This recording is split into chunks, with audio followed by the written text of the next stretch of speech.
So as soon as I started to film this video, a new source of infernal banging started next door or somewhere in the apartment building, and the construction site outside continued drilling, which it had stopped for about half an hour.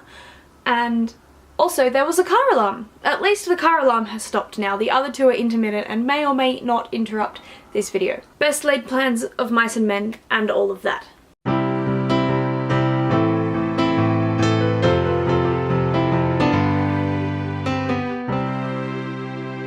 Hi guys, welcome back. I'm Span and this is Manic Pixie Dream Boots and I have read a book.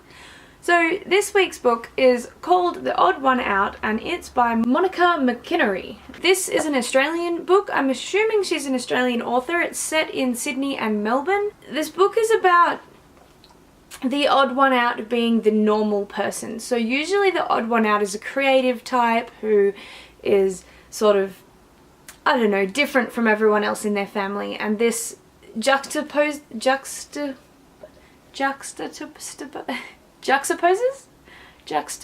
that.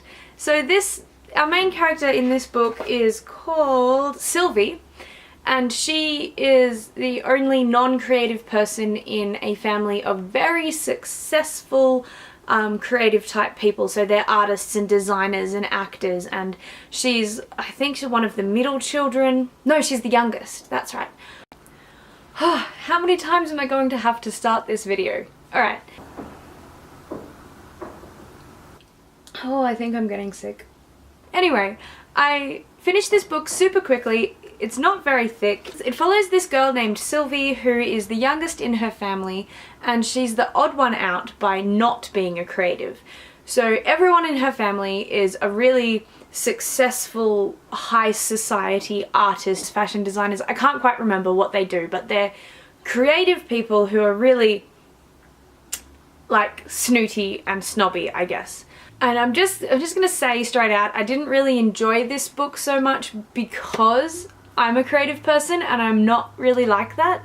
And all of the creative people I know didn't really fit the descriptions in this book. It's very much written by someone who's not, well, it's written in the perspective of someone who has no idea about creativity and finds creative people to be a bit much. And look, I understand that. A lot of us are very weird and there are a lot of high society people, I guess. But yeah, this book is not really aimed at me at all. It was for somebody who doesn't have an eye for creativity and how they can still find a fulfilling and hopeful life. Usually the odd one out trope follows a creative person, and this novel was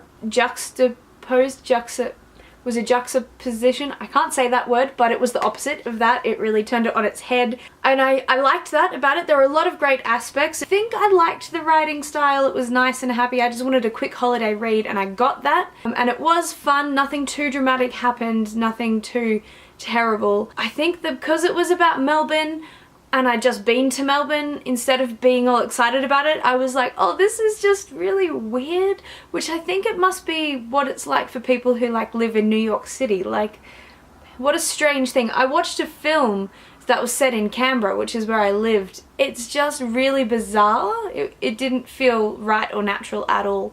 That just goes to show that I don't read enough local authors. I should do that more, seeing I want to be one. But anyway, this story is about the girl named Sylvie who's different from all of her family, and she's closer to her brothers than her two sisters, and it's a bit of a Cinderella story, but it does acknowledge that in the text as well. So he comes in like a knight in shining armor and kidnaps her from Sydney basically and takes her to live with him in Melbourne, and she's gonna house sit for him, and they go on this wild goose chase for, well, her happiness, I guess. He tries to set her up and stuff. There was a lot of stereotyping that I didn't particularly love, and one of those was with the brother because he was a bit over the top camp character who just was all a bit too full on and thought that he was just the king's shit. Like, it just, you know, was a bit much, and that irritated me a little bit. It's like she couldn't write a character without that character being